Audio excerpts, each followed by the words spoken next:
Bismillahirrahmanirrahim.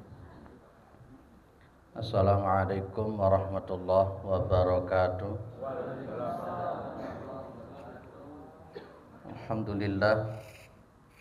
Alhamdulillahilladzi arsala rasulahu bil huda wa dinil haq liyudhhirahu 'ala ad-dini kullih wa kafa billahi shahida.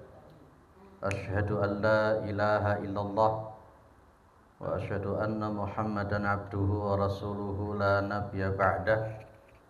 Allahumma shalli ala Muhammad wa ala alihi wa sahbihi wa man tabi'ahum bi ihsanin ila yaumiddin. Amma ba'du. Kita bersyukur kepada Allah Subhanahu wa taala atas segala nikmat yang diberikan oleh Allah kepada kita semua, terutama sampai pada pagi hari ini kita masih diberi kekuatan iman dan Islam.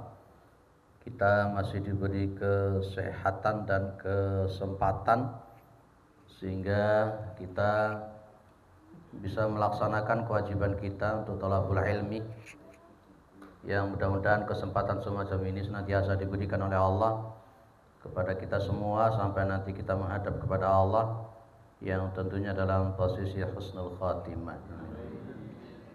Salawat salam tetap terlimpahkan kepada Rasulullah Muhammad sallallahu alaihi wasallam sebagai khatamil anbiya wal mursalin, penutup para nabi dan rasul, yang tidak ada nabi lagi sesudah Nabi Muhammad sallallahu alaihi wasallam.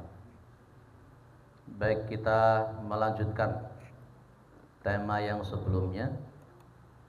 Yang sebelumnya sudah nyampe di poin 1, yakni bekal menuju kematian yang indah, dan kemarin sudah kita bahas detail.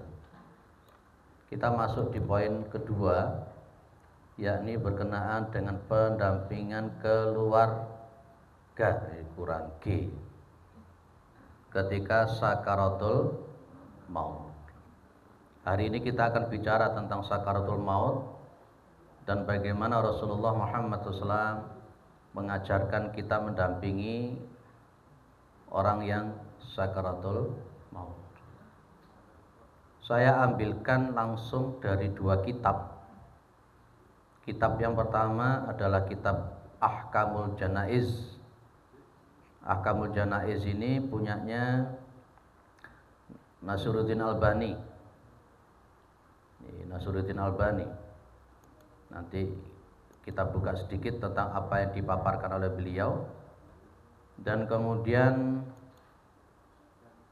kitab Sahih Adabil Islamiyah. Nih, kitab yang saya bawa Sahih Adabil Islamiyah, karena di tas saya gak cukup mau bawa 3 kitab. Karena kita tadi pagi bahas kitab Fikih Asmaul Husna. Jadi kalau bawa kitab 3 sama laptop gak cukup. Tapi nanti saya mengerucut kepada Sahih Adabil Islamiyah yang kitab ini. Bagaimana kita itu untuk mendampingi orang yang sakaratul maut. Baik, kita langsung masuk ke sini ya. Belum sempat kita terjemahkan, tapi tidak apa-apa, supaya orang-orang Muhammadiyah terbiasa pakai teks-teks Arab. Ya. Ini. Kalau asli judulnya namanya Al-Adabul Lati Yambaghi Fi'luha Indal Muqtadur. Jadi adab-adab, etika-etika, perilaku yang seharusnya dilakukan, ya, dilakukan oleh kerabat dan lain-lain itu, fi'luha indal muqtadur, ketika sakaratul maut. Ini banyak yang tidak memahami ini. Di samping memang ada pengembangan dari kitab-kitab yang lain, termasuk saya ambilkan juga dari Tarjih. Kita pelan-pelan, mudah-mudahan selesai. Yang pertama, ada istilah tadkiruhu bil wasiyah, mengingatkan ya, yang orang yang sudah mulai sakaratul maut itu bil wasiyah, tentang masalah wasiat. Nun sewu, seringkali kadangkala orang yang mulai sakaratul maut itu kalau ngasih wasiat itu ngawur. Sapenake dhewe. Yang kadangkala memberikan wasiat-wasiat tersebut tidak sesuai dengan aturan-aturan syar'inya. Ini terjadi pada Sa'ad bin Abi Waqqas sedang mulai sakit parah dan mulai sakaratul maut. Walaupun nanti Sa'ad bin Abi Waqqas itu oleh Allah disembuhkan. Tapi pada masa itu Rasulullah itu sudah mengunjungi beliau. Lah, ini Sa'ad bin Abi Waqqas itu berwasiat untuk memberikan harta, sementara dia ini cuman punya anak satu perempuan pada waktu itu. Pada waktu itu cuman punya anak perempuan satu-satunya tok. Apa jenenge wong Jawa bilang? Kalau untuk laki-laki ontang-anting. Ya, kalau saya dulu ontang-anting. Akhirnya dulu saya diruat nggak karu-karuan. Dulu tahun berapa? Nah, coba jenengan amati riwayat Bukhari ini dari Sa'ad bin Abi Waqqas. Nah, dia ngomong begini, ya Rasulullah, usi bimali kulli. Ya Rasulullah, saya mewasiatkan untuk memberikan semua hartaku ini. Untuk memberikan semua hartaku. Nah, ini kan ngawur ini. Padahal dia punya anak. Tidak boleh begitu. Ya, tidak boleh begitu. Nah, Nabi Muhammad SAW pas ketika si Sa'ad bin Abi Waqqas akan mewasiatkan semua, Nabi bilang, lah, nggak oleh. Tidak boleh. Sa'ad bin Abi Waqqas ngotot, kultu asyatru. Kalau begitu separuh ya Rasul. Separuh harta saya kasihkan semuanya. Nabi bilang apa Pak? Lah, tidak oleh. Tidak boleh. Tidak boleh. Kultu, maka aku ngomong kata Sa'ad bin Abi Waqqas, as-thulutsu, sepertiga. Begitu Sa'ad bin Abi Waqqas mengatakan thuluts, sepertiga, maka Nabi bilang fas-thulutsu was-thulutsu katsirun. Ya sudah cukup sepertiga, dan sepertiga itu sudah banyak. Sepertiga itu sudah banyak. Di sini kemudian kalau orang itu berwasiat ketika dia sakaratul maut, terus mulai dia merasa bahwa dia akan mati, maka kalau dia itu mewasiatkan berupa harta, karena memang tidak boleh ada wasiat untuk ahli waris, karena ada kalimat la wasiyata lil waris. Kalau untuk orang-orang ahli waris, dia memang sudah dapat waris secara aturannya masing-masing. Berarti apa? Ini hibah, wasiat andai kata dimasukkan pada ranah surah Al-Baqarah ayat 180 ya. Itu lil walidaini wal aqrabin. Ya kan? Lil walidain wal aqrabin. Di situ. Maka tidak boleh lebih dari sepertiga. Umpamanya punya anak angkat, punya anak adopsi umpamanya, yang diramut mulai kecil, sementara anak angkat, anak adopsi tidak boleh mendapatkan waris, maka di situ muncul wasiat hibah, maka hibah kepada anak ini tidak boleh lebih dari sepertiga. Atau mungkin jenengan punya wasiat yang lain, jenengan nulis wasiat, nanti jangan dibuka kalau saya sudah mati. Ternyata wasiatnya tulisannya, kalau saya mati jangan ditahlili, ojo dislameti. Boleh begitu? Harus. Supaya nanti tidak diramut secara tidak benar. Itu digadang sudah ada ya? Sudah ada. Di Soko juga sudah ada kan? Jangan malah orang Muhammadiyah punya wasiat engko tahlilan 1000 100 siji engko di kapakno, dihauli malah dihauli. Itu juga namanya wasiat, Pak. Kalau di sini ditegaskan bahwa Nabi mengingatkan itu tentang wasiat. Terus apa kata Nabi? Coba perhatikan di sini. Jenengan ini perlu garis bawah yang ini. Innaka antada'a warasataka. Sesungguhnya kamu wahai Sa'ad, jika kamu meninggalkan ahli warismu warasataka agniya'a, dalam posisi sugih, dalam posisi kaya, khairun itu lebih baik min antada'ahum alatan, daripada kamu meninggalkan ahli warismu dalam posisi melarat. Yatakaffafunan nas, yang mereka akhirnya jadi minta-minta dan menjadi beban manusia. Ternyata di antara sebab ilat kenapa Nabi tidak membolehkan berwasiat harta lebih dari sepertiga, karena di antaranya adalah kita meninggalkan ahli waris, meninggalkan anak-anak dalam posisi punya uang, punya kecukupan, itu lebih baik daripada kita meninggalkan mereka dalam posisi melarat sehingga mereka jadi bebannya orang dan menjadi peminta-minta.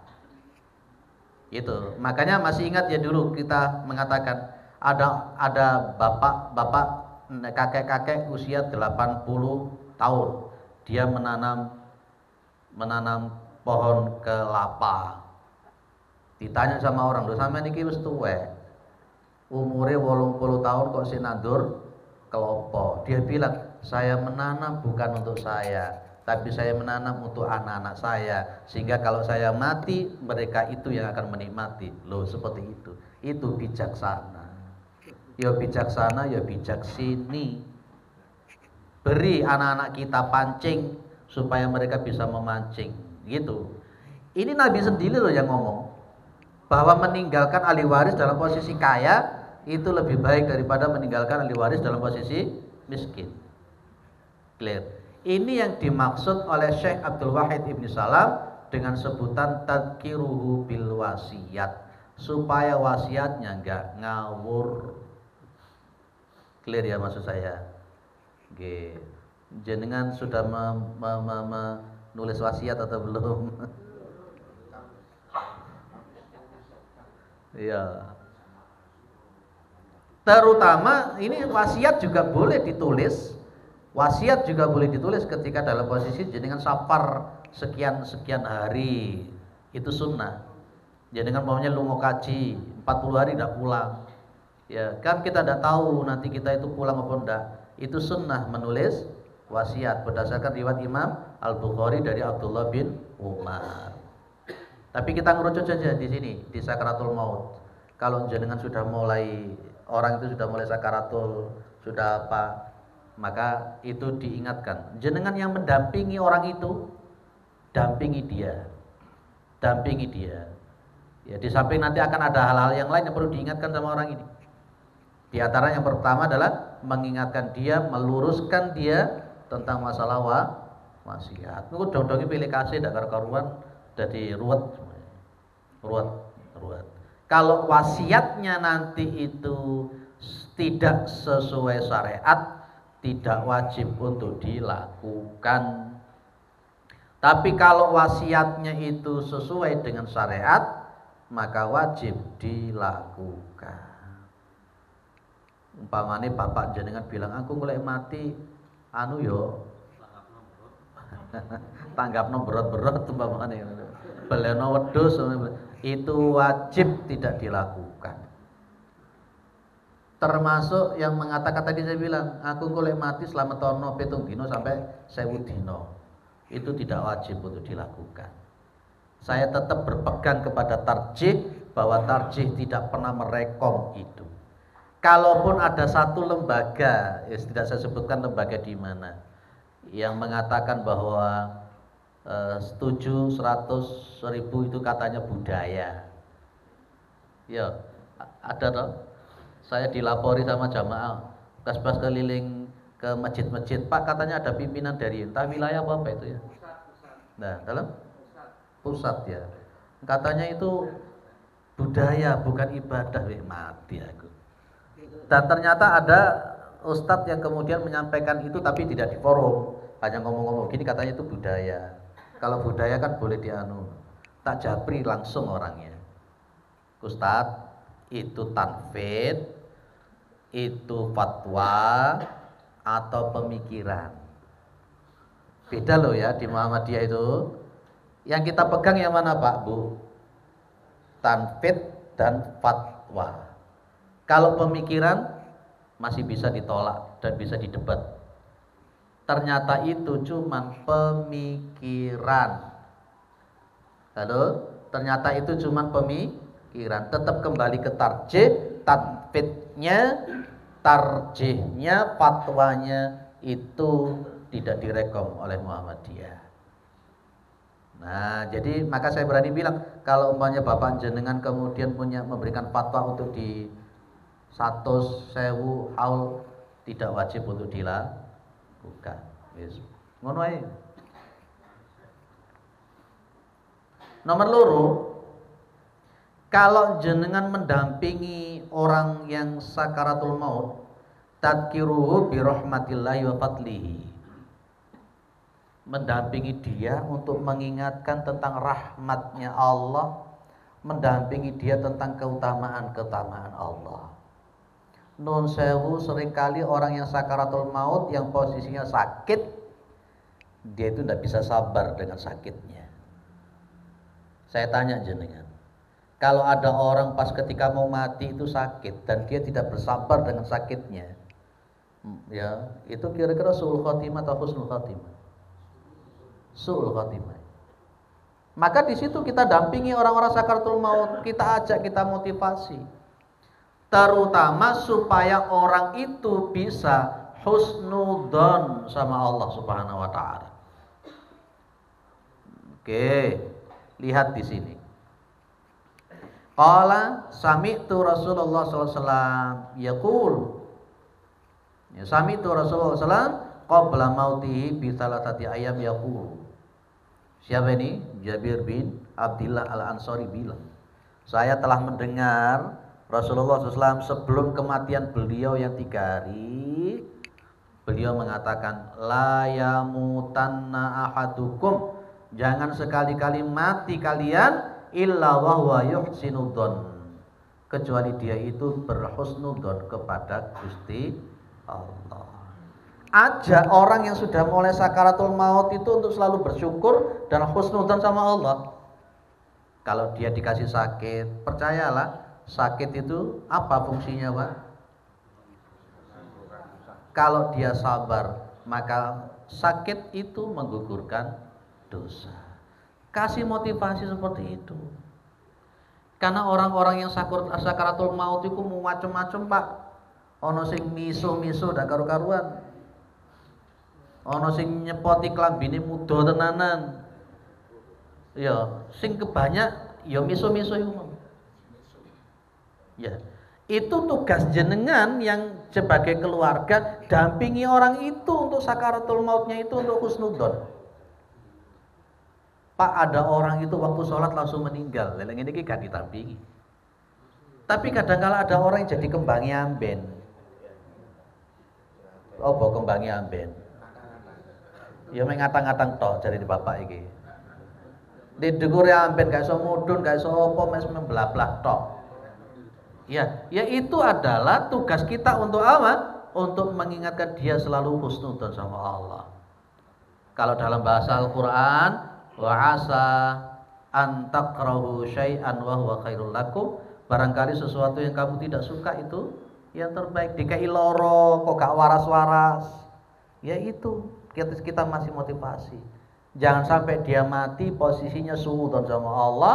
Jangan sampai dia pas ketika mati dari sakaratul maut itu dia muring-muring, ndak legowo, ndak nerimo dengan keputusan Allah bahwa sebelum mati dia dikasih kondisi seperti itu.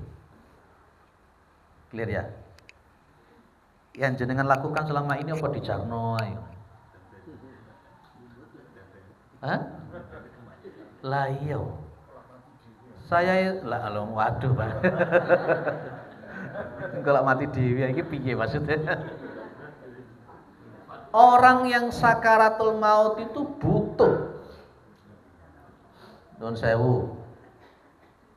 namanya setan itu paling aktif ketika orang itu sedang sakaratul maut.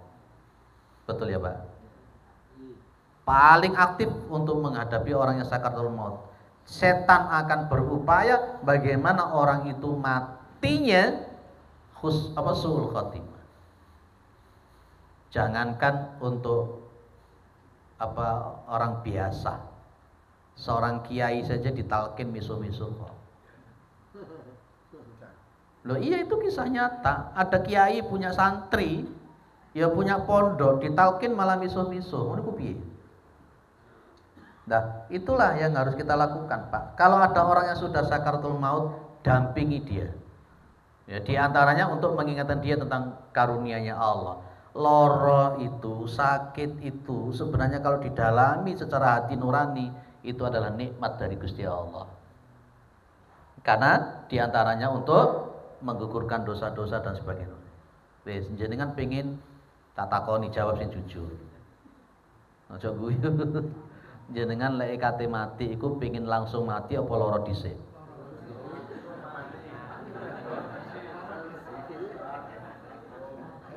Pak Imam, jenengan pengen langsung mati apa lara dhisik? Hah? Saya durung pengin, Pak. Oh, saya durung kepengin.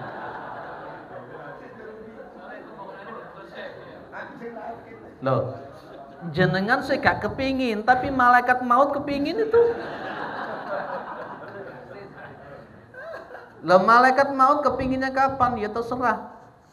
Sak penake dhewe, jenengan gak iso ngenyang, apa mana dengan gak iso goan gak iso. Kapan malaikat mau datang? Makanya jenengan tidak usah pakai wirid kepingin ketemu malaikat.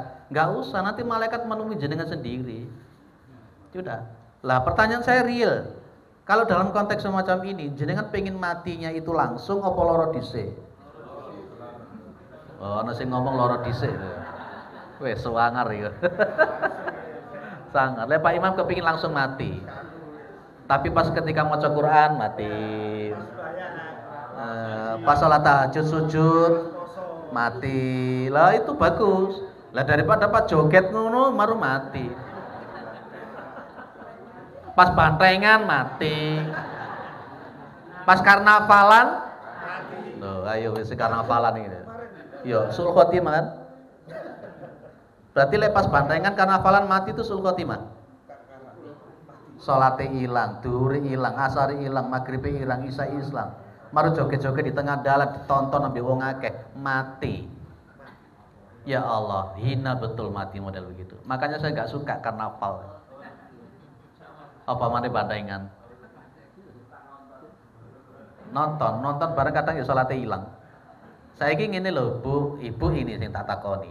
Jenengan lihat di karnaval itu ada ibu-ibu sing joget-joget dengan pakaian tertentu. Sing nonton wong lanang pirang atus iki.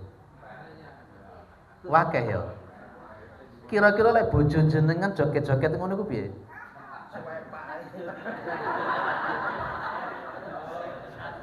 Tapi kenyataannya saya juga kadang berpikir ketika di karnaval itu ada ibu-ibu pakaian tertentu joget-joget, ngono ku bojone piye?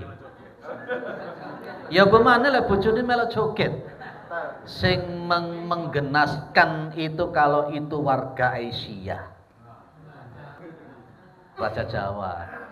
Oke, gitu ya Pak. Ayo diingatkan, kalau ada orang sakaratul maut mangko guyone ya. Ayo kalau orang sakaratul maut didampingi, Pak. Didampingi. Poinnya mengingatkan tentang apa itu tadi? Husnudzon. Saya lanjutkan aja, tak singkat-singkat. Ini waktunya kan pendek ya. Yang nomor 3, ini yang mungkin kadang-kala kita lupa. Nah, ta'ahadu balli halqin ini. Wa syafataihi.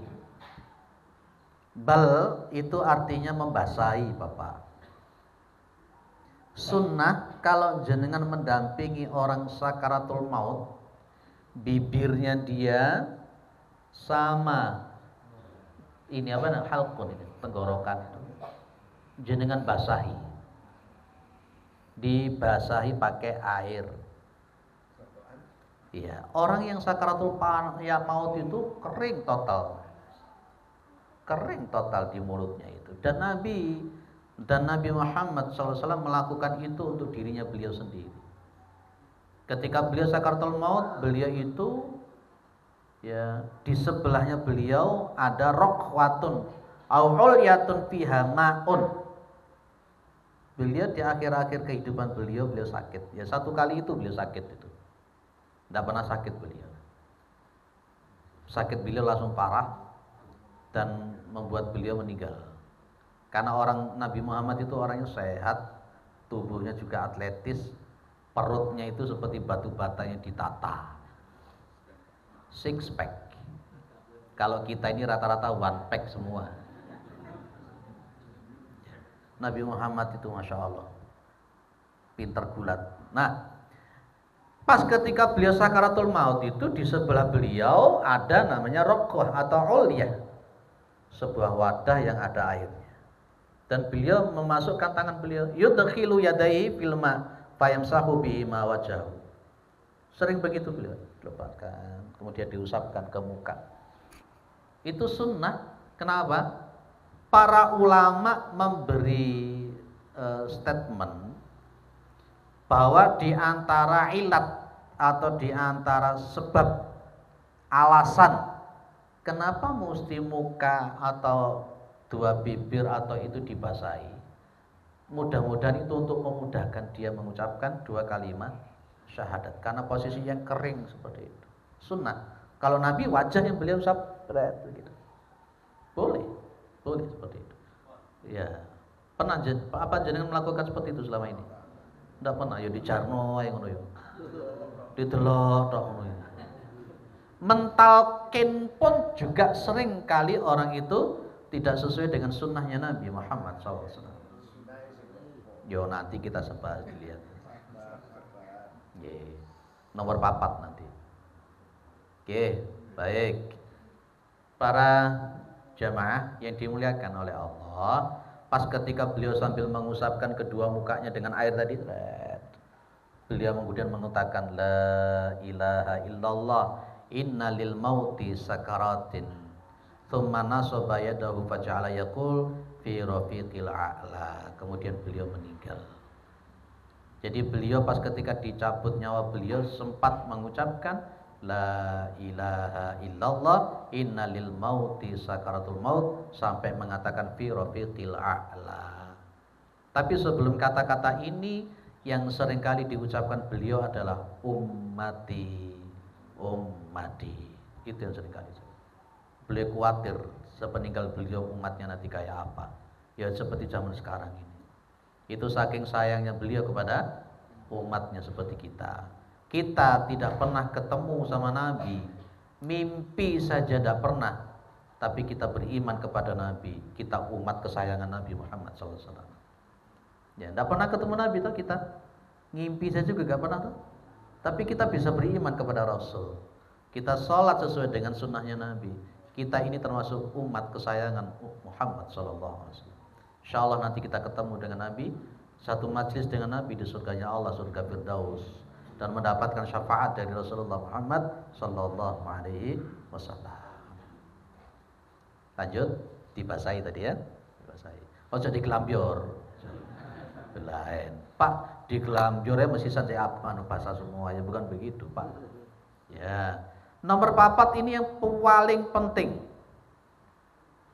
Yang nomor 4 ini yang paling penting.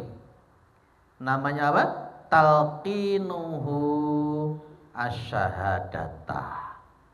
Mentalkin yang sakaratul maut tadi dengan apa? Asyhadah. Asyhadah itu ada berapa toh? Syahadat itu ada 2. Syahadatun ilah dan syahadatur rasul. Kalau syahadatun ilah itu yang mana? Asyhadu alla ilaha illallah. Kalau syahadat rasul, wa asyhadu anna Muhammadar Rasulullah. Kalau umpamanya orang itu pas ketika meninggal mengucapkan la ilaha illallah, riwayat-riwayatnya itu luar biasa banyak. Ketika Rasulullah mengatakan man kana akhiru kalamihi la ilaha illallah dakhalal jannah. Ini loh dalilnya. Laqinu mautakum la ilaha illallah man kana akhiru kalamihi la ilaha illallah indal mauti. Indal mauti. Dakhala al jannah yauman minad dahri wa in asabahu qabla dzalika ma asabahu. Tuh, jadi posisinya Pak, apakah itu hanya memperdengarkan? Iki sing perlu dianu. Bahwa yang namanya mentalkin itu bukan hanya memperdengarkan. Perhatikan di nomor 14 ini, Pak. Walaisa atalqinu dzikra syahadah bi hadratil mayyiti wa tasmi'aha iyyahu. Bukan yang namanya talqin itu hanya menyebutkan syahadat ya, di hadapan orang yang mati dan memperdengarkannya. Talqin bukan itu. Tidak hanya untuk memperdengarkan kalimat la ilaha illallah, tapi apa? Bal huwa amara. Amara itu apa, Pak? Menyuruh. Dampingi orang sakaratul maut, perdengarkan sekaligus perintah dia, ajak dia mengucapkan la ilaha illallah. Bi ayyaqulaha khilafan lima yadunnu al-ba'du. Tuh, sehingga riwayatnya yang sahih kita lihat yang di bawah di sini. Anna Rasulullah sallallahu alaihi wasallam ada rajulan minal ansor. Adalah sesungguhnya Rasulullah Muhammad sallallahu alaihi wasallam mengulang. Ada itu kan mengulang. Karrara yukarriru tikraran juga termasuk mengulang. Ada rajulan minal ansor. Rasulullah mengulang-ulang kepada sahabat Ansor, faqala ya khalli qul la ilaha illallah. Jadi Rasulullah memerintah, khal, ayo baca la ilaha illallah. Terus begitu diajak dan disuruh untuk mengucapkan la ilaha illallah. Clear ya, Pak? Jangan ada subhat, Pak. Lek ngomong la ilaha illallah kok pas mandek di tengah piye? La ilaha marumati. Itu syubhat. Ketika dalam hatinya, pikirannya sudah mulai mengucapkan la ilaha illallah, kok di tengah-tengah sebelum illallah kok mati, kita husnudzon bahwa dia sudah mengucapkan la ilaha illallah. Tapi gak nutut ngomong itu. Tidak ada talqin bunyinya Allah, Allah, Allah, tidak ada. Halo, talqin itu apa tadi bunyinya? La ilaha illallah. Jenengan wis hafal ngene iki. Sajane aku ngene iki lak mek ngelingno tok ah. Oh jenengan wis seru kabeh. Ngene iki pelajaran ngene iki kan sudah berulang-ulang toh disampaikan. Ya, talqin. Makanya kalimatnya riwayat Muslim di sini pakai laqinu mautakum la ilaha illallah. Pak piye iku dulurku, bapakku, ibuku, saudaraku, adikku, masku sakaratul mautnya di ICU awake dhewe gak oleh ndampingi modele piye. Ah iki. Gimana cara solusinya, Pak? Kita sebagai anak, kita sebagai istri, kita sebagai suami gak boleh melebu. Sehingga kemudian suami atau istri kita atau saudara kita di ICU itu ambil megap DKI ini. Gak ada yang mentalkin, ya Allah. Kalau bisa, kalau memang rumah sakitnya adalah rumah sakit Islam, boleh toh. Wong jangan, mohon maaf ini di syuting tak apa-apa wis. Kalau di rumah sakit selain Islam itu pendetanya luar biasa. Kadang-kala tidak peduli dia Islam atau non Islam. Didatangi karo pendeta. Apa maneh kemudian di ngarepe dipan iku ono. Mosok sih kita orang warga Muhammadiyah kok tega di rumah sakit model begitu. Kemarin terbuka di Madistra itu, kalau tidak dibongkar sama dokter itu, kan akan muncul pelarangan pakai wis. Ayo ditaruh aja di rumah sakit Islam. Yang di situ ada konteks syar'i. Pas sakaratul maut bisa di. Jangan yang datang bawa ngono kuwi. Ayo kok marosi disebutkan Roh Kudus macam-macam ya susah. Begitu mendelik sih didelok. Ridho jenengan. Jangan. Wis. Maka harus ditalqin. Bunyinya apa? La ilaha illallah. Ada sesuatu kejadian. Miris saya mendengarnya itu. Suaminya sakit. Begitu suaminya sakit itu ditinggal sendirian di kamar. Dia keluar mbuh lapo. Balik-balik bojone wis mati. Begitu roh bojone mati ditutup meneh. Nang bank. Njogo duit. Karena ada mindset kalau mati mesti kudu selamatan. Dan dia ndak punya uang ya otomatis juga cukup duit. Lho ngono ku piye modele? Kejadian itu. Jadi pas ketika sakaratul maut gak ono sing dampingi sama sekali. Itu kesalahan. Ayolah kita ini punya sunnah yang baik. Punya sunnah yang baik. Nah, andai kata umpama jikalau misalnya jenengan lagi megap-megap dewi, gak ono sing dampingi, gak ono sing nalkin piye? Itu. Karena memang gini loh Pak, itu menjadi salah satu upaya terakhir supaya orang meninggalnya husnul khotimah. Nabi Muhammad mendatangi Abu Talib ketika sakaratul maut. Nabi Muhammad mengatakan, ya ammi qul la ilaha illallah kalimatan uhajju biha indallah. Itu Abu Talib ditalkin sama Nabi. Tapi ternyata juga Abu Talib tidak mau kan? Tidak mau. Apalagi kita yang muslim. Dampingi dia. Apalagi dia orang tercinta kita, suami kita, istri kita, anak kita, dan seterusnya dan seterusnya. Mudah-mudahan seperti dikatakan Nabi, man kana akhiru kalamihi la ilaha illallah dakhalal jannah, yang tadi saya sampaikan tadi. Ini dalilnya.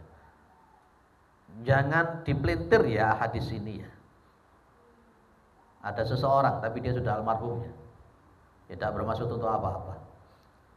Dia kan mengatakan, kok semudah itu orang mengucapkan la ilaha illallah langsung masuk surga. Isyarahnya, Bapak, Ibu, tidak semua gampang melakukan la ilaha illallah ketika sakaratul maut. Tidak gampang.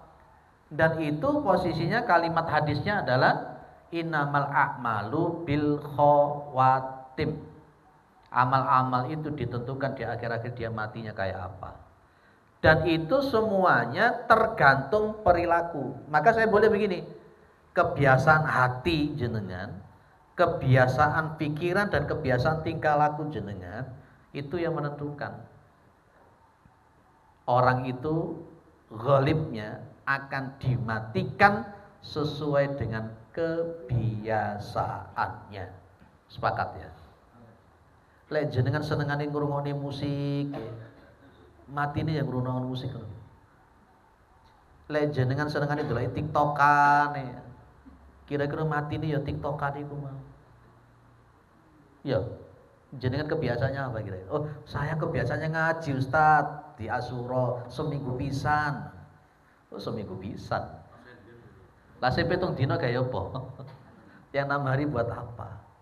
Makanya kita ini juga mikir-mikir gini loh Bapak Ibu, nun sewu ya. Tidak bermaksud apa-apa. Kita sholat 5 waktu itu kan 5 kali. Kemudian sholat 5 waktu itu 1 kali waktu paling banter berapa sih kita sholat? 5 menit. Kita buat aja 5 menit kemudian sing pantes. 5 menit kali 5 cuma 25 menit. Sehari 25 menit. Bandingkan dengan kita delok HP ini berapa menit?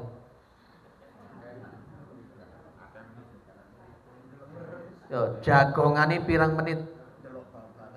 Turune pirang menit? Ngerasani ini uang pirang menit? Bandingkan dengan cuman yang 25 menit. Iku pun sholatnya sing gelambiar-gelambiar. Terus apa yang kita jonggolkan?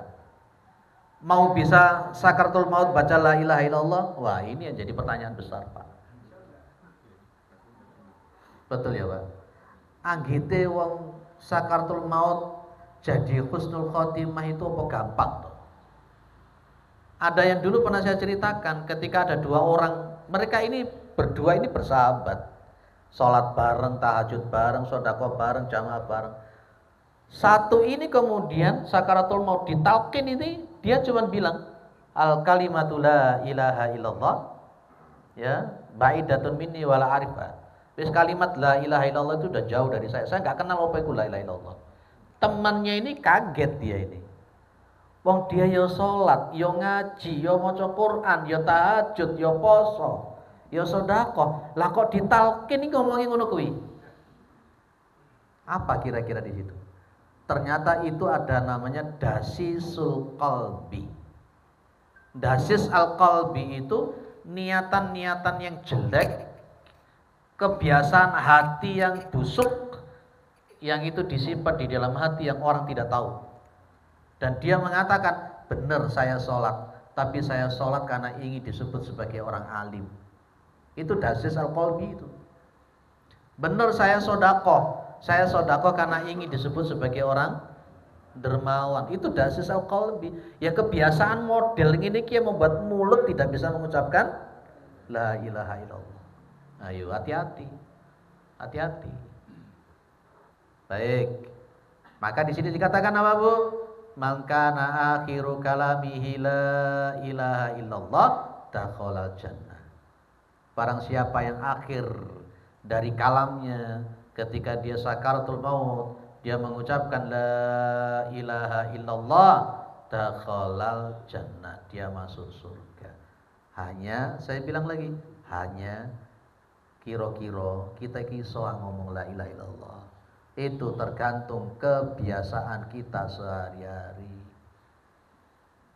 Ada orang sakaratul maut, dia baca surat Al-Mulk sampai selesai, kemudian dia mati. Masya Allah, indah sekali. Ada orang habis ceramah begini, begitu ceramah selesai, dia mengucapkan assalamualaikum, dia jatuh, mati. Indah sekali. Ada orang yang sujud, itu jadi imam ketika sujud, nggak tangi-tangi, makmumnya sampai bingung kok orang tangi-tangi. Begitu bangun, ya ada yang menggantikan maju. Setelah selesai dibuka guling, meninggal. Indah sekali. Kita kepingin seperti itu. Kita kepingin seperti itu. Ono sing ngucut remi mati. Saking bawantere seberwek mati. Ono sing main catur saking sepanenge mati. Bahkan ada yang zina. Ya, hati-hati. Tergantung kebiasaan. Wis.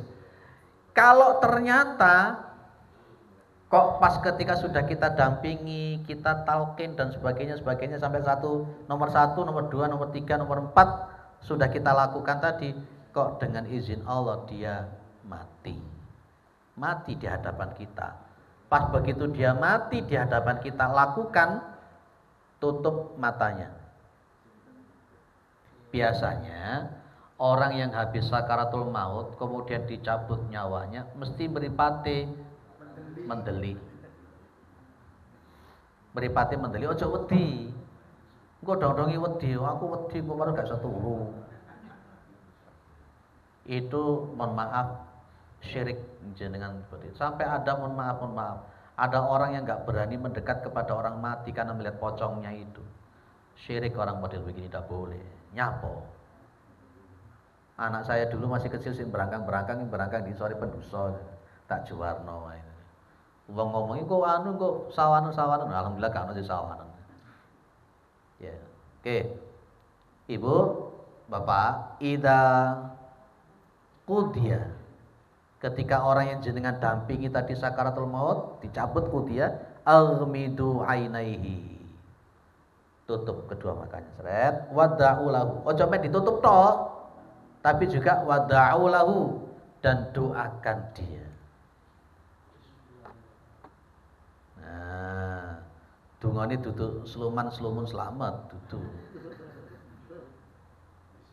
Ingat ya, jangan takut kalau ada orang yang pas jenengan dampingi sakaratul maut meninggal matanya mendeli, melotot, jangan takut. Tapi jenengan ambil ibrah ketika jenengan mendampingi orang yang sakaratul maut, begitu mati wajahnya sudah berubah. Saya diberitahu sama Pak Mudin, jamaah kita yang sudah almarhum juga. Karena beliau suka biasa menangani orang-orang yang mati. Macam-macam kondisinya orang yang mati. Begitu dia sakaratul maut didampingi, dicabut nyawanya, ada yang senyum. Ganteng ya, cantik gitu senyum. Ono sing wajahe kaya kethek ya ono. Ya, ada sing dadi ireng temenan, tubuhnya berubah hitam, total kosong, ada macam-macam. Terutama yang kerja di rumah sakit pasti akan banyak ditunjukkan begitu. Istri saya itu paling sering ditunjukkan hal semacam itu. Ya, koyo koyo opo sebenarnya. Jadi omongin ndak pengen ngomong, koyo ketek ngono itu. Ya sudahlah. Tidak usah disebar-sebarkan kalau memang sampean tahu begitu. Cukup dibuat pembelajaran bahwa kita jangan sampai seperti itu. Clear ya? Setelah ini Rasulullah kan kemudian mengatakan gini.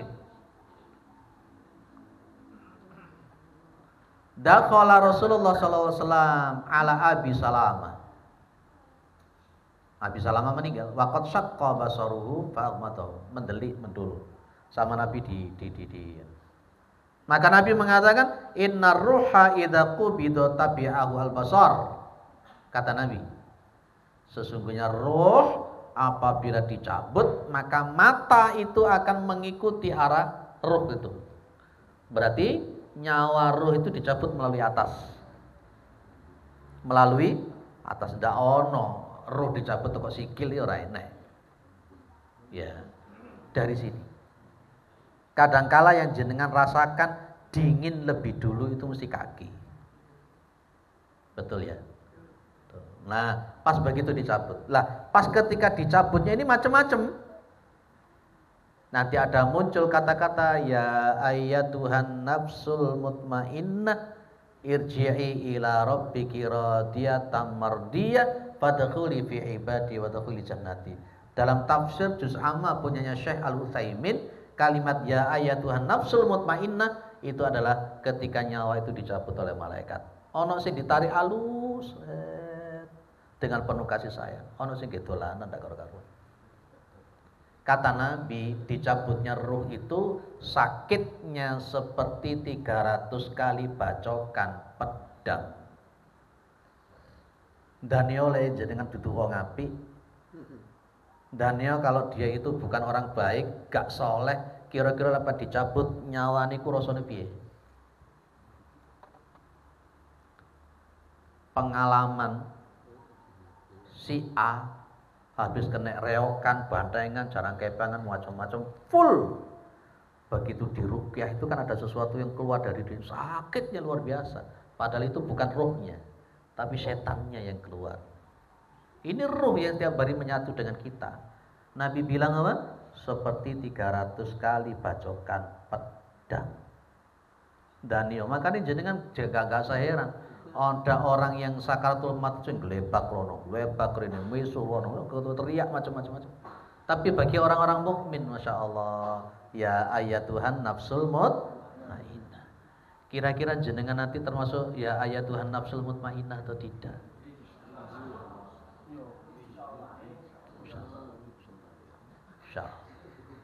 Kuatirnya kita ada sesuatu yang nyantol. Apa Pak? Mohon maaf. Kira-kira pas ketika kita mati dengan membawa dosa-dosa sosial itu piye? Apakah itu juga akan mempengaruhi sul khotimah, husnul khotimah? Termasuk hutang kan. Nabi Muhammad tidak mau nyolatin orang yang punya hutang. Wes, clear Pak? Maru didoakan. Apa tadi kata Nabi? Kalau roh itu dicabut, mata akan mengikuti roh sehingga naik ke atas begini. Lah kalau sudah begitu, Nabi bilang la tad'u ala anfusikum illa bi khair fa innal malaikata yu'minuna ala ma taqulun. Begitu dicabut nyawanya, matanya ditutup, seret, doakan yang baik-baik. Di antara doa yang mungkin jadikan meniru apa yang dibaca Nabi ini, bagus ini. Begitu ada orang sakaratul maut baru meninggal, ini bagus ini. Allahumma ighfir li Abi Salamah. Jenengan Abi Salamah diganti dengan namanya dia. Kalau namanya Ahmad, begitu berarti Allahumma ighfir li Ahmad. Kalau namanya Agus, berarti Allahumma ighfir li Agus. Kalau namanya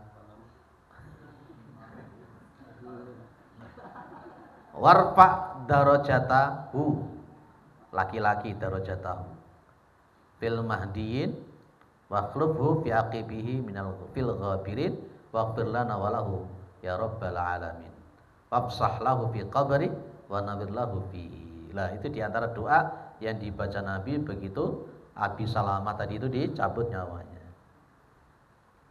Pak aku gak apal Pak, ya wis dungano sing apik diantaranya Allahumma ighfir lahu warhamhu wa'afi wa'fu anhu, itu boleh sudah.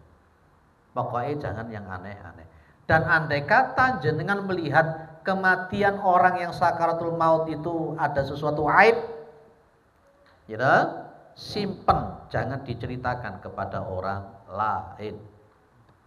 Macam-macam loh nanti matinya melihat jenengan itu. Engko marun jenengan cerita nang tanggane, iku winginane pas kate mati miso-miso dak karu-karuan. Loh, jangan. Jangan, doakan saja yang baik-baik. Nah, ini yang nomor 6 ini juga penting ya. Syaddul lihyaihi wa talinu mafasilihi. Ada syaddul lihyaihi. Lek sing duwe jenggot, ya jenggote dicancang. Jenggote dicancang, dirapikan, diiket. Terus berlemah lembut ketika memperlakukan dia yang baru meninggal tadi. Ojo kasar-kasar. Kata Nabi, kasru'at bil mayyiti kakasdihi hayya. Mematahkan tulangnya orang mati, hukumnya seperti mematahkan ketika dia waktu hidup. Maksudnya Nabi ku piye? Perlakukan orang yang sakaratul maut baru mati tadi itu dengan penuh kelembutan. Kalau punya apa tadi? Jenggot, ya jenggotnya diikat, jenggotnya diikat. Kalau sudah ngono, arahkan ke kiblat. Nanti terus apalagi baju-bajunya dilepasin semua. Ya singkat ya Pak, habis ini kita diskusi. Ya, tajridu min siyabi. Itu dilepas bajunya, semuanya yang menempel habis sakaratul maut meninggal tadi dilepasin semua. Terus kemudian diganti dengan tutup. Yang biasanya kalau kita pakai jari. Pakai jari. Lah ya ditutup dengan kain, dengan apa, kecuali orang yang ihram. Orang yang ihram tidak ditutup kepalanya, tidak ditutup wajahnya dan juga tidak ditutup kepalanya. Terus kemudian tahsinul kafan. Enggak usah melakukan yang lain-lain dulu. Termasuk kain kafannya disiapkan, termasuk begini yang paling penting juga. Hak-hak adami. Terutama masalah hutang. Jenengan itu siapkan. Ya. Siapkan. Termasuk wasiatnya dia tadi itu. Tuh. Samping nanti ada yang menyiapkan kafan. Kafannya yang baik. Tahsinul kafan. Kemudian yang 11, terakhir ini, bila sudah sakaratul maut kemudian mati, sesegera mungkin untuk merawat dan menguburkan. Jangan ditunda-tunda. Kita lihat hadisnya di sini ya. Kalau riwayat Bukhari di atas begini, asri'u bil janazah. Bersegeralah berkenaan dengan masalah jenazah. Fa in taku solihatan fa khairun tuqaddimunaha. Jika memang jenazah tadi itu soleh, baik, maka sangat bagus kalian untuk cepat-cepat mendahulukannya. Karena dia akan mendapatkan nikmat itu nanti di alam barzah. Jangan ditunda-tunda. Makanya kalau meninggalnya itu sore, tidak apa-apa dikuburkan malam hari. Jangan ditunda sampai pagi. Ditunda sampai pagi, wis gak didusi, gak dikapak-kapak. Maru sing nunggoni ambek main remi bareng. Kadang sing nunggoni ambek mabuk bareng, Masya Allah. Sekarang kan sudah tidak ada kerepotan lagi toh Pak, kalau malam hari untuk mengubur. Karena pada masa Nabi sudah ada mengubur di malam hari. Masih ingat jenazahnya seseorang yang membersihkan masjid, kan meninggal malam hari toh? Dan itu Nabi tidak diberitahu, karena para sahabat khawatir mengganggu Nabi, dan akhirnya Nabi minta ditunjukkan kuburannya dan Nabi menyolati di atas kuburannya itu sesegera mungkin pokoknya. Wa iyyakusi wa dzalika fasyarrun tad'unahu an riqabikum. Kalau memang jenazahnya itu jelek, bukan orang soleh, ya maka jelek ketika engkau kalian meletakkan di pundak-pundak kalian. Nah, nanti di dalam riwayat yang lain, kalau andai kata kita bisa mendengar kata Nabi, itu jenazah yang bagus-bagus, yang soleh-soleh itu akan mengatakan pas ketika digotong, qaddimuni, qaddimuni, qaddimuni, begitu. Tapi bagi jenazah yang jelek, dia akan ngomong, kalian mau bawa kemana aku ini? Itu. Kira-kira insya Allah jenengan termasuk yang qaddimuni, qaddimuni. Lah nanti kalau berangkat ini yang paling penting Pak. Nun sewu ya Pak. Pak Mudin itu lekati berangkat kan biasanya ngomong saya apa saya ngono ya.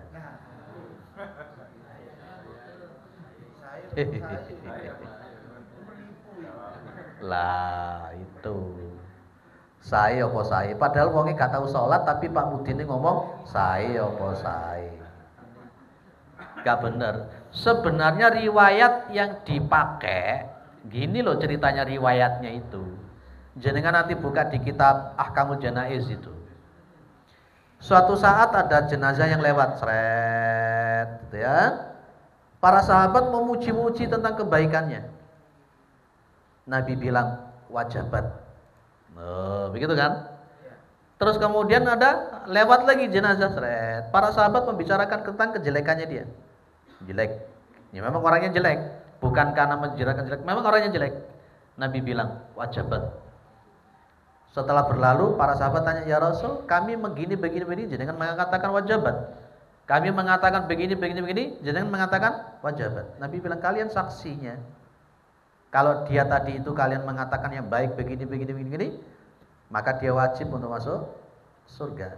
Sementara yang kedua, wajib untuk masuk neraka. Itu para sahabat jujur. Lei elek yo elek, lei api yo api. Seharusnya begitu.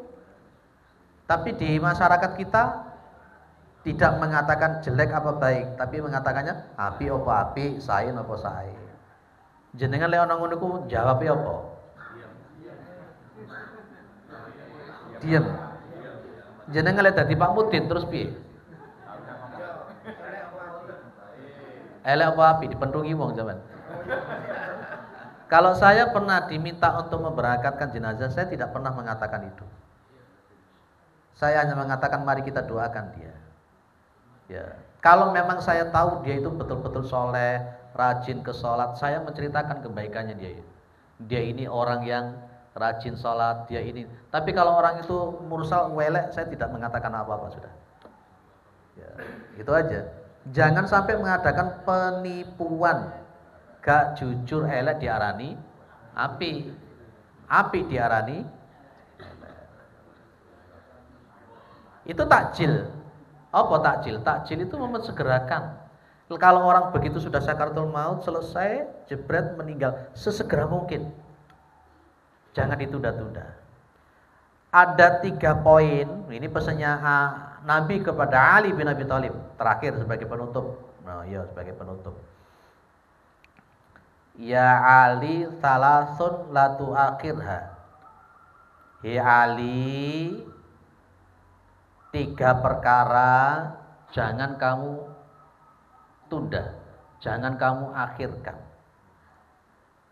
Wahai Ali, salasun la tu'akhirha. Wahai Ali, ada 3 perkara jangan diakhirkan, jangan ditunda. Yang pertama, as-sholatu idza atat. Salat kalau dia sudah datang waktunya, jangan ditunda. Ojo sampai duhure mepet asar, asare mepet maghrib, maghribe mepet isya, isyae mepet subuh, subuhi mepet duha. Wis terlalu. Pon njaluk nang Gusti Allah kepingin dan cepet dituruti. Tapi kenapa berkenaan dengan masalah sholat kok seneng ditunda-tunda? Wis, kalau sholat itu datang jadi itu. Yang kedua, wal janazatu idza hadarat. Kalau ada jenazah dan dia itu sudah hadir, maksudnya kalau ada orang mati segera diurusi, jangan ditunda-tunda. Semakin cepat semakin baik. Saya yakin di warga kita di sini semuanya juga seperti itu. Jangan dikomparasikan dengan Nabi yang dikuburkan 3 hari setelah wafatnya beliau. Itu khusus buat Nabi, dan itu pun karena ada hal-hal tertentu. Tapi sunnah qauliyahnya Nabi, kalau jenazah sudah hadir segera. Ya, jenengan bukan Nabi, kita bukan Nabi. Dan saya yakin kenapa para sahabat menguburkan Nabi 3 hari ya. Benar ya, 3 hari baru dikuburkan. Ada alasan yang sangat-sangat kuat. Saya yakin para sahabat itu orang yang cerdas, orang yang cerdas dan bijaksana. Saya yakin kenapa sampai menunda, pasti ada sesuatu hal. Ternyata setelah itu, setelah terpilih Abu Bakar sebagai khalifah, disitulah ada komando di situ. Ya, dan itu jangan dikomparasikan orang zaman sekarang. Ya. Lanjut yang ketiga, wal ayyimu idza wajadta laha kuf'an. Ya, kalau namanya perawan, gadis, kalau sudah menemukan yang sekufu, ya sekufu, yang soleh, yang baik, wis ndang rabekne. Tuh, daripada anak jenengan baru di usung rono, usung rene, goceng rono, goceng rene, dodonge gak dirabi. Ya, apa mana sekarang ada alat kontrasepsi untuk remaja. Nah, wis ndang lek jenenge wis dadi perawan, wis balik, wis dewasa, sudah ngerti ngene, carikan jodoh yang baik. Beri dia itu pembinaan sejak awal supaya gak aneh. Warek sama saiki. Goncengan sepeda motor ambek ngerangkul koyo ngono. Ya Allah, nggih celana cekak pisan. Nggih celana cekak. Sing lanang bala-bali lek sepedaan bala-bali disendat-sendat wae. Sing mburi yo ngrangkul ae, sing arep yo ngono, wis padha wae. Engko dong-donge gak dirabi. Mau jenengan anak jenengan dikidukan? Enggak mau saya. Enggak mau. Oke, cukup ya Pak sampai 11. Inilah pendampingan keluarga kita kalau ada yang sakaratul maut. Jadi pertemuan yang ketiga nanti ada muncul yang lain ya. Monggo, kurang 5 menit, diskusi 5 menit aja cukup. Oke. Siapa dulu? Oh, sebelah kanan dulu. Sunahnya kanan dulu. Ada seorang istri yang ngomong ke suaminya, "Di, nek aku mati dhisik kejepitan ini ya.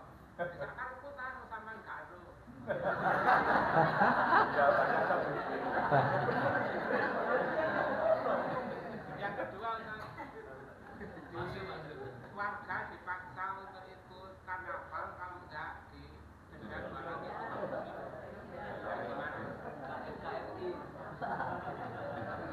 Yang pertama, ini bukan pengalaman jenengan toh? Oh bukan ya. Yang pertama berarti sang suami tidak memenuhi wasiat itu. Dia berdosa. Itu nomor 1. Lah Pak, bagaimana sang wanita nanti? Itu sudah berlepas diri sang wanita. Tidak mungkin dia bangun lagi protes, tidak mungkin. Kemudian yang kedua, mohon maaf, ketika sampai mendenda 250 itu dolim itu. Dolim total. Dan harta yang 250 yang dia ambil itu haram. Ya, haram. Apalagi dengan omongan-omongan sing gak jelas. Lek melu karnaval tidak NKRI, wah iki wong anu. Wong jalur dibanting wong model ini. Saya cuma bilang sama anak-anak juga kepada murid-murid saya di SMP itu, mengisi kemerdekaan itu kan tidak harus begitu. Ada mengisi kemerdekaan yang lebih bermanfaat. Dan kita yang mungkin terutama jadi pejabat, ayo menularkan seperti itu. Jangan malah ikut menguri-uri yang gak kena-kena. Clear ya? Biasanya sama di Dendoyo. Oh tetangga. Ada yang didenda terus bayar? Ada ya. Lebih baik mana? Membayar atau ikut?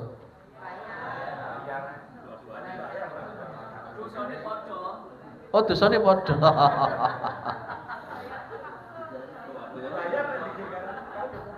Podo. Itu dolim. Wes nomor 2 pertanyaannya Pak. Pak Yai.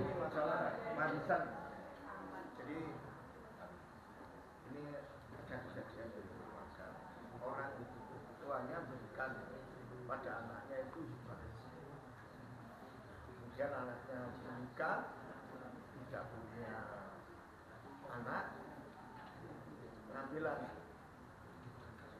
Setelah itu sama orang tuanya dibahkan ke anak angkat itu. Yang bapaknya ini meninggal. Nah itu maunya ya yang miliki anak itu, padahal keluarganya itu iman. Gimana? Tidak boleh. Jadi hibah itu adalah untuk orang yang tidak mendapatkan waris. Tapi juga tidak boleh mendolimi yang ahli waris. Itu patokan. Iya. Maka poinnya, saya sempat ditanya, bagaimana solusinya? Solusinya ada 2 hal. 1, kita beri wasiat untuk melakukan sesuai dengan Al-Quran, dengan bagian 1/3, 1/2, macam-macam. Wis, umpamanya pas ketika sudah dibagi, kamu sekian.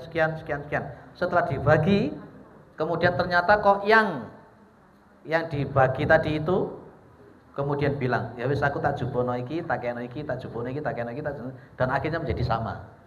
Itu boleh. Tapi diawali dengan membagi secara syar'i dulu. Kalau sudah membagi secara syar'i dulu, oke. Sudah dapat dan akhirnya kemudian mereka mengadakan musyawarah. Ini sudah dapat, saya sudah dapat sekian, saya sudah dapat sekian, saya sudah dapat sekian. Baru yang ini ngambilkan dari bagiannya untuk kasihkan. Itu boleh. Dan kalaupun orang itu menghibahkan kepada anak yang adopsi, tidak boleh lebih dari 1/3. 1. Yang kedua, tidak boleh mendolimi yang ahli waris. Itu aja jawabannya. Terakhir.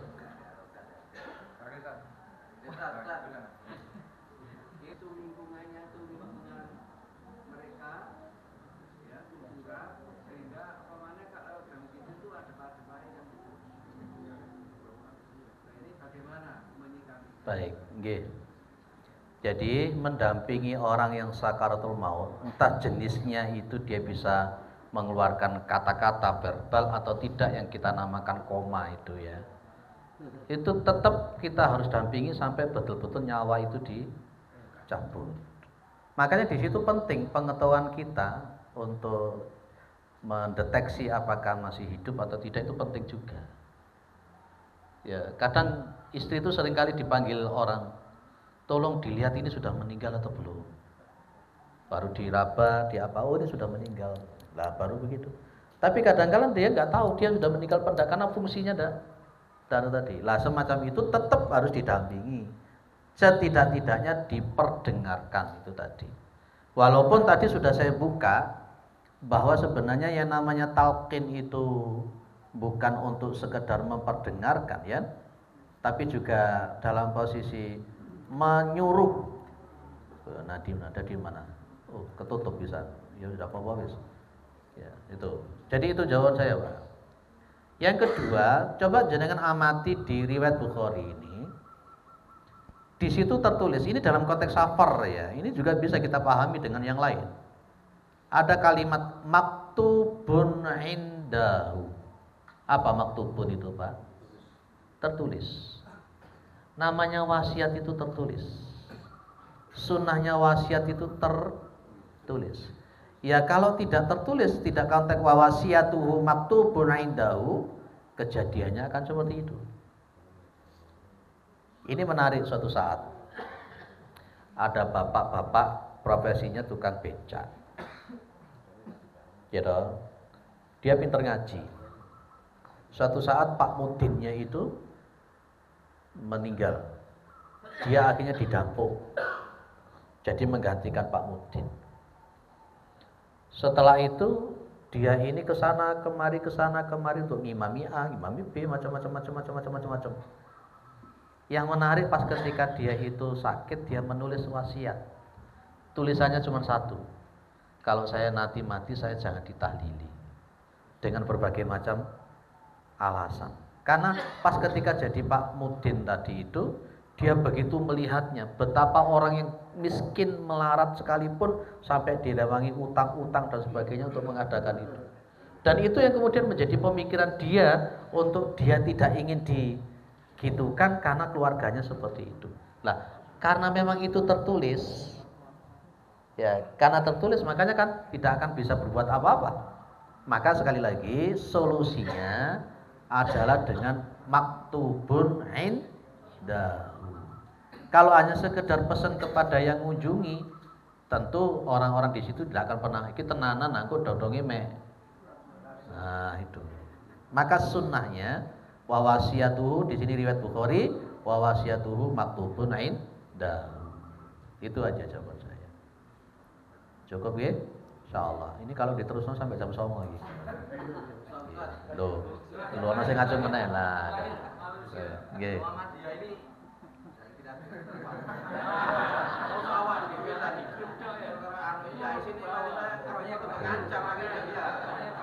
Makanya itu saya terinspirasi itu kalau bisa kita melakukan seperti yang ada di Banyuwangi itu.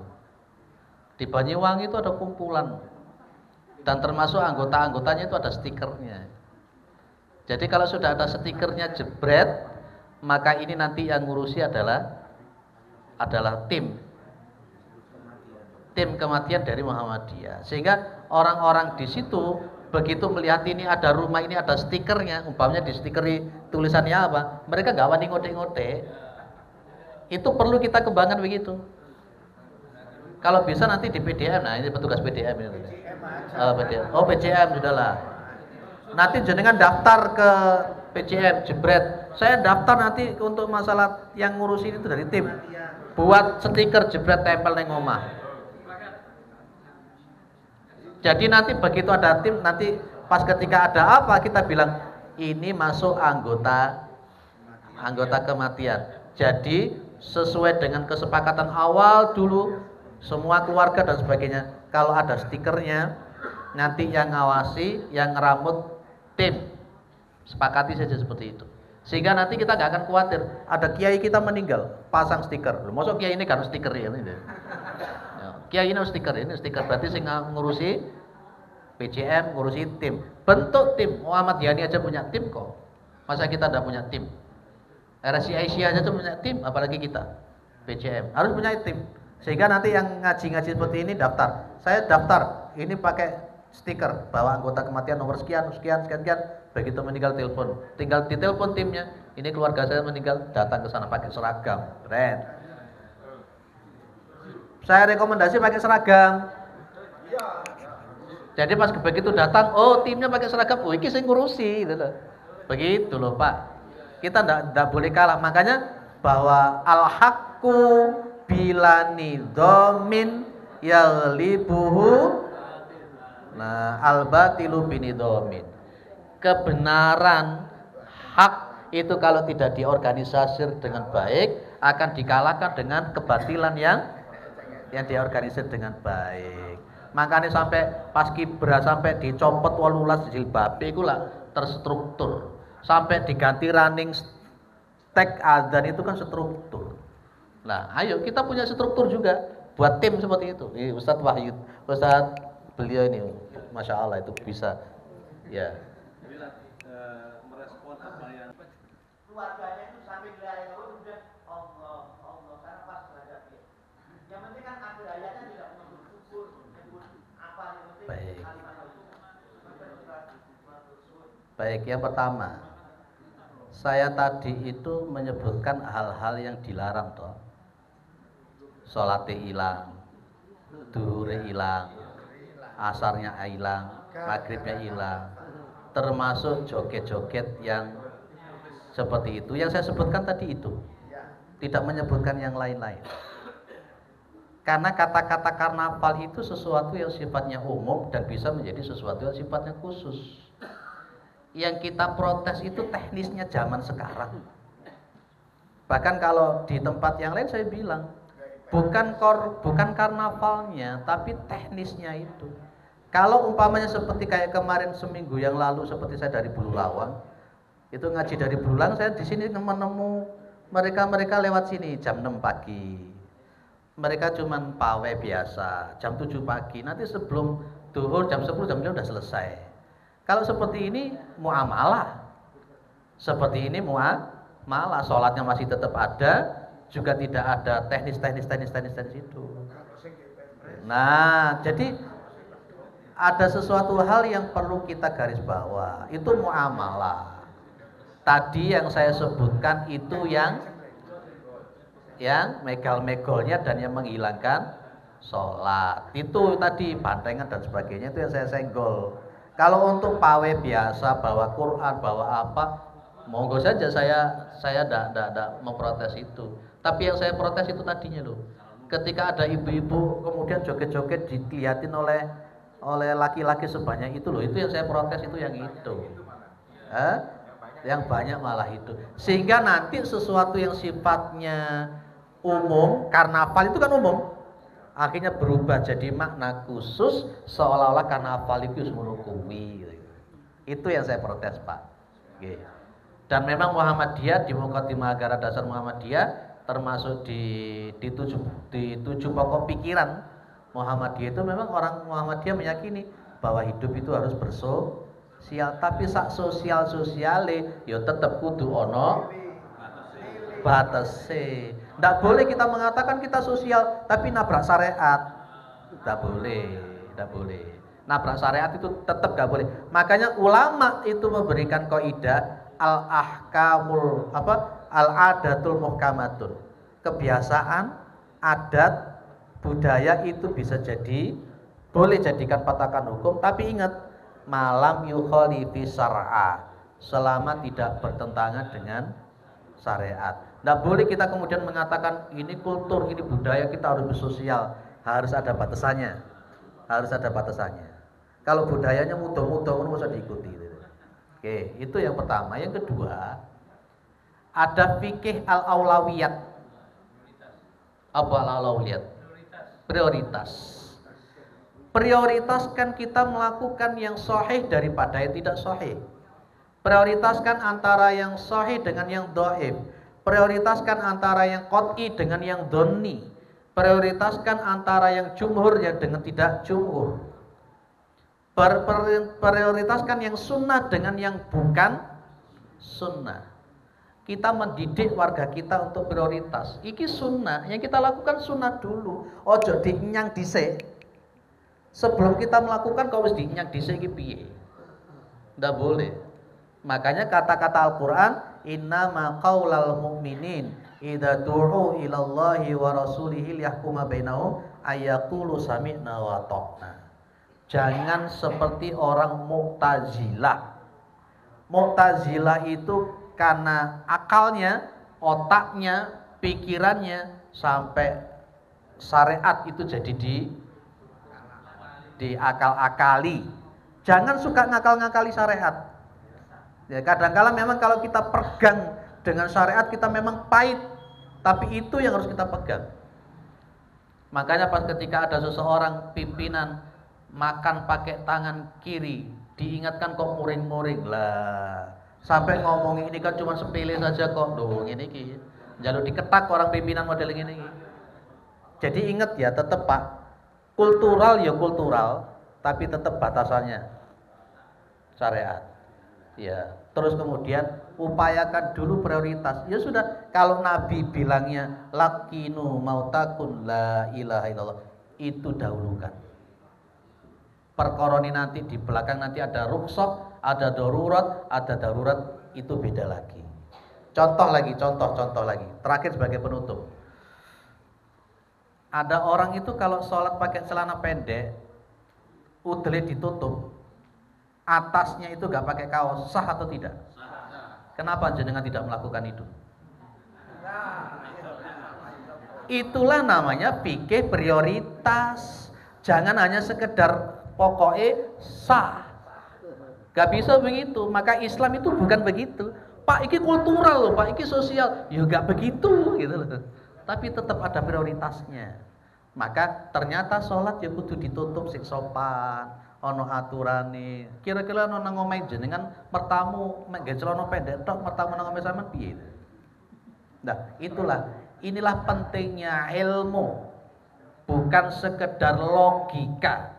Inilah pentingnya ilmu, bukan sekedar bermasyarakat. Inilah pentingnya ilmu, bukan hanya sekedar sosial. Tapi syariat itu tetap. Makanya Nabi bilang, ya, sayati zamanun ala ummati, akan datang nanti di zaman nanti itu al-qabidu ala dinihi, orang yang berpegang kepada agamanya al-qabid ala jabr, seperti memegang bara api. Wis kita memegang bara api semuanya di sini. Mudah-mudahan bermanfaat. Jawabnya semangat tapi ngegas itu biar. Baik, subhanakallahumma wa bihamdika asyhadu an la ilaha illa anta astaghfiruka wa atubu ilaik. Assalamualaikum warahmatullahi wabarakatuh. Waalaikumsalam.